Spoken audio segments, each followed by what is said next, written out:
होगा न्यूज़ के माध्यम से। प्रपत्र 1 में घोषणा हो चुका है जहाँ जहाँ सर्वे का काम होना है। इसके बाद जो है ग्राम सभा के माध्यम से आप लोग को ये बताया जाएगा कि इस सर्वे में आपको कौन सा डॉक्यूमेंट देना है और किस फॉर्म पे भर के देना है। नमस्कार, अभी हम आए हुए हैं सकरा प्रखंड के केशवपुर पंचायत में, जहां पे ज़मीन सर्वे का कार्यक्रम जो है शुरुआत उसकी हो गई है। ठीक उसी शुरुआत को लेके यहां पे एक केशवपुर पंचायत में एक मीटिंग का आयोजन किया गया है, एक आम सभा का आयोजन किया गया है। यहां पे जितने भी केशवपुर वासी हैं इस आम सभा के माध्यम से जान सकेंगे कि सर्वे में कौन कौन सा पेपर लगता है और क्या क्या चीज़ की ज़रूरत पड़ेगी आपको, उसको जानकारी को लेकर यहाँ पे मैं वीडियो आपको दिखा रहा हूँ। चालू होने वाला है, उसके बारे में विशेष रूप से बताइए। हाँ, जैसा कि विशेष सर्वेक्षण का काम शुरू होने वाला है।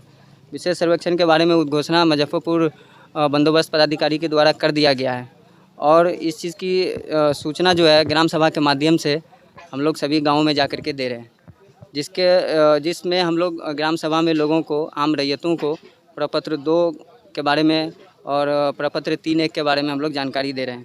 किस तरह से प्रपत्र 2 भरा जाएगा, उसमें क्या क्या चीज़ भरना है, सारा जानकारी आम रैयतों को हम लोग दे रहे हैं और साथ में कौन कौन सा डॉक्यूमेंट्स लगेगा वो भी उसकी जानकारी हम बता रहे हैं। बहुत सारे लोगों से बताया गया या पूछा गया कि वंशावली, इसमें एक ये है कि वंशावली लगाना है। अगर खतियानी ज़मीन है, दादा परदादा के नाम से अगर ज़मीन है तो उसमें वंशावली लगेगा, तो वो किस तरह से बनेगा। जबकि विभाग से जो हमें गाइडलाइन मिला हुआ है उसमें सरपंच के माध्यम से वो बनेगा।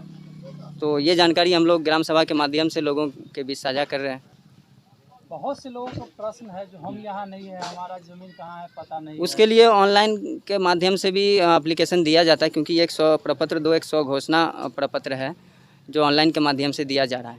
बहुत सारे परेशानी है यहाँ पे, ज़मीन किसी और के नाम से जोत कोई और रहा है, तो ये ज़मीन किसी और का, ये तो अंचलाधिकारी आपको बताएंगे। या दखल का मामला है तो आपके पास अगर पेपर है तो आप उस पर दखल रखिए। ये तो खुद से नहीं कर पा रहे हैं तो आप अंचलाधिकारी के माध्यम से या प्रशासन के माध्यम से आप अपना दखल उस पर रख सकते हैं। सर्वे में कौन कौन सा पेपर लग रहा है इसमें? सर्वे में मैं बता रहा हूँ कि इसमें पेपर लग रहा है।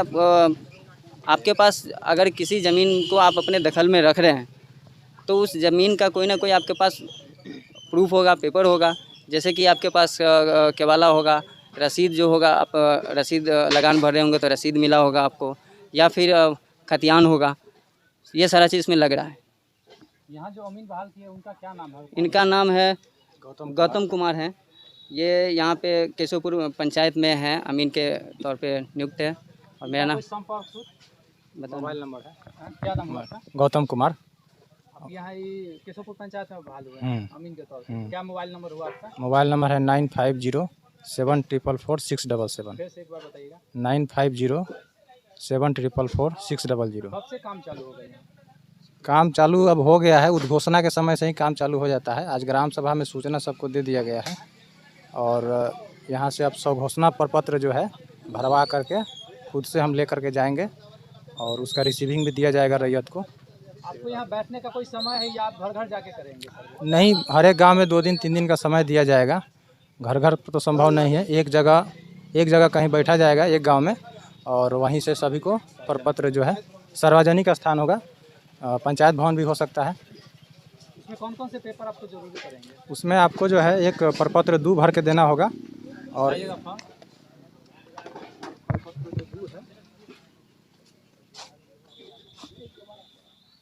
यही फॉर्म है। इसमें क्या क्या चीज़ भरना है? देखिए, इसमें लिखा हुआ है रैयत का नाम, यानी जो व्यक्ति जिस ज़मीन पर है वो अपना नाम लिख देगा।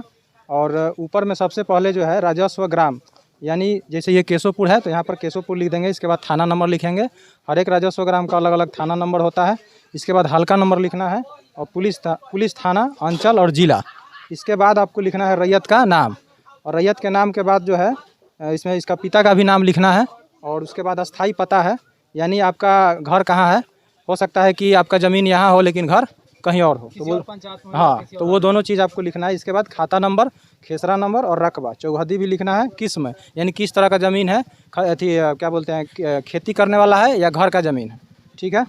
इसके बाद जमाबंदी नंबर भी लिखना है, लगान भी लिखना है लेकिन आप इसको छोड़ दीजिएगा। और जमाबंदी नंबर लिखना है, जो जमाबंदी चल रहा है वो नंबर डाल दीजिएगा। उसके बाद है भूमि का दावा भूमि का आधार, यानी किस आधार पर आप दावा कर रहे हैं, केवाला के आधार पर कर रहे हैं कि खतियान के आधार पर कर रहे हैं कि पर्चा के आधार पर कर रहे हैं, वो आपको इसमें डिटेल देना होगा।